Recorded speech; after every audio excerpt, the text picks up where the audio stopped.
100% పవన్ కళ్యాణ్ గారి ప్రమేయం ఉంది. ఎప్పుడైతే మైనార్టీలో పడబోయినటువంటి కేంద్ర ప్రభుత్వానికి చంద్రబాబు గారు అనేటటువంటి కూటమి ద్వారా మోడీ గారికి మద్దతు తెలియజేసి మెజారిటీగా ఇవాళ కేంద్రంలో ప్రభుత్వం ఏర్పాటు చేయడానికి ఉపయోగపడ్డ పవన్ కళ్యాణ్ గారంటే గౌరవ మర్యాదలు ఉన్నాయి.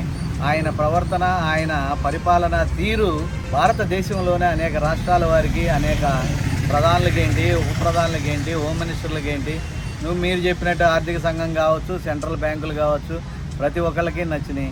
గతంలో చూడండి, వచ్చే రావడమే 3,500 కోట్లు మరి ఇదే పంచాయతీలకు ఏర్పాటు చేయడం జరిగింది. ఇవాళ గ్రామీణ రోడ్లన్నీ కూడా జవహర్ రాజు గారు యోజన అవ్వచ్చు, సడక్స్ యోజన అవ్వచ్చు, లేదు పిఎం యోజన రోడ్స్ అవ్వచ్చు, లేదా ఇంకోటి అవ్వచ్చు, పవన్ కళ్యాణ్ గారి ప్రమేయంతో ఎన్ని వేల కోట్లు, వందల కోట్లు వచ్చినాయో వాటితో గ్రామీణ రోడ్లు ఏ విధంగా డెవలప్